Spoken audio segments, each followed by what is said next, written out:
គាត់តែងតែលួចចេញពីបន្ទប់ជានិច្ចពេលឮសំឡេងពីម្ខាងទៀតនៃសាវធំគាត់បានងាកមកវិញភ្លាមដោយភ័យស្លន់ស្លោភ្លាមនោះទ្វារត្រូវបានរុញឲ្យបើកម្ដងទៀតគាត់បានជួបដោយមិននឹកស្មានដល់ជាមួយអ្នកក្រោមបង្គាប់ស្រីរបស់គាត់នៅម្ខាងទៀតនៃសាវម៉ូតូកង់2ត្រូវបានលាងសម្អាតយឺតជាងម៉ូតូកង់4អ្នកប្រកាសជានឹងយឺតថ្ងៃនេះក្មេងស្រីនោះបានសម្លឹងមើលពេលវេលានោះគាត់បានរត់ទៅកាន់ចណ្ដាយយន្តដែលហៀបនឹងបិទគ្រាន់តែគាត់លូកដៃទៅបិទទ្វារចណ្ដាយយន្តភ្លាមសុទ្ធអាហារពេលព្រឹកដែលខ្ញុំកាន់បានរអិលចេញពីដៃខ្ញុំហើយធ្លាក់មកដ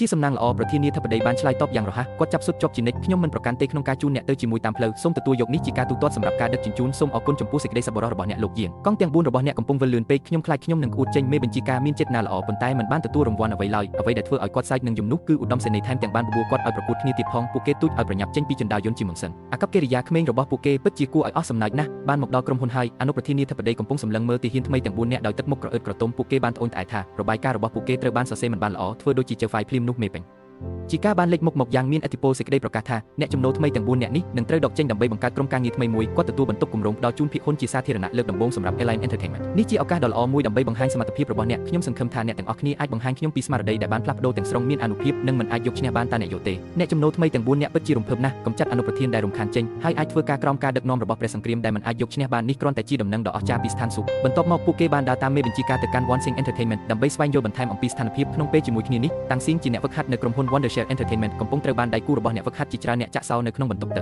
កភ្លាមនោះឧត្តមសេនីយ៍ដែលបានមកលេង One Sing Entertainment បានមកដល់បន្ទប់ទឹកខ្ញុំបានឃើញផ្លាកសញ្ញាមួយនៅមាត់ទ្វារដែលសរសេរថាការសម្អាតកំពុងដំណើរការពេលខ្ញុំងាកចេញភ្លាមខ្ញុំក៏សំឡេងស្រែកសុំជំនួយពីខាងក្នុងគាត់ប្រញាប់ប្រញាល់ចូលទៅខាងក្នុងមាននរណាអ្នកត្រូវបានគេរកឃើញថាជាប់នៅខាងក្នុងដោយចេតនាឧត្តមសេនីយ៍តែងតែដកដាវរបស់គាត់ដើម្បីជួយអ្នកដែលខ្វះខាតបេះដូងស៊ូកាត្រូវបានជួយសង្គ្រោះភ្លាមທາງស៊ីនត្រាំខ្លួនដល់ឆ្អឹងឧត្តមសេនីយ៍ចង់ជួយគាត់ហៅប៉ូលីសដោយមិននឹកស្មានដល់ທາງស៊ីនបានបដិសេធងាកហើយរត់ឧត្តមសេនីយ៍មានអារម្មណ៍ថាមិត្តរួមបន្ទប់របស់គាត់ខឹងហើយក៏គូសទ្វារគាត់បានដេញតាមនាងយ៉ាងលឿនប៉ុន្តែតាមពិតថេងសេនបានឲ្យឆ្មាំសន្តិសុខបញ្ឈប់ឧត្តមសេនីយ៍ដូច្នេះហើយឧត្តមសេនីយ៍ត្រូវបានគេយល់ច្រឡំថាជាមនុស្សមិនល្អទូរស័ព្ទរបស់ខ្ញុំត្រូវបានរឹបអូសហើយខ្ញុំត្រូវបានឆ្មាំសន្តិសុខយកទៅនៅពេលនេះមនុស្សគ្រប់គ្នាកំពុងរៀបចំខ្លួនដើម្បីទៅបន្ទប់ប្រជុំក្មេងស្រីម្នាក់ដែលកំពុងសាមជុកខ្លួនស្រាប់តែផ្ទុះចូលមកគាត់បានជួបជាមួយលោកវ៉ាន់មកពីក្រុមហ៊ុន Wondershare Entertainmentមេងស្រីនោះបានជួសជុលកាមេរ៉ាហើយមើលទៅគាត់ប្រញាប់ដកដៃចេញពីដៃដែលប្រធានាធិបតីបានកាន់យ៉ាងណែនមេបញ្ជាការបានកត់សម្គាល់ឃើញចលនាស្រទន់ទាំងអស់នេះក្មេងស្រីនោះសម្លឹងមើលទៅនាយទាហានដោយភ័យភ្នែករបស់គាត់ហាក់ដូចជាមានអាថ៌កំបាំងដែលមិនអាចនិយាយបានយ៉ាងណាក៏ដោយមេបញ្ជាការមានកិច្ចការសំខាន់ដែលត្រូវធ្វើក្នុងដំណើរនេះវាមិនស្រួលទេក្នុងការជ្រៀតជ្រែកក្នុងកិច្ចការរបស់អ្នកដទៃយើងគ្រាន់តែអាចមើលគាត់ចាក់ចេញវាបានបង្ហាញថាក្មេងស្រីនេះគឺជាអ្នកហ្វឹកហាត់នៅ One Sing Entertainment ដោយសារតែការបរាជ័យរបស់គាត់នៅក្នុងការជ្រើសរើសកីឡាករនិងពាក្យចាមអារ៉ាមមិនពិតអំពី One Solio យ៉ាងណាក៏ដោយគាត់កំពុងរងការអាម៉ាស់គ្រប់បែបយ៉ាងពីមនុស្សគ្រប់គ្នាគាត់អាចទ្រាំទ្របានតែដោយស្ងៀមស្ងាត់ប៉ុណ្ណោះភ្លាមនោះមេបញ្ជាការបានដឹងថាឧត្តមសេនីយ៍រូបនេះមិនបានចូលរួមកិច្ចប្រជុំនោះទេគាត់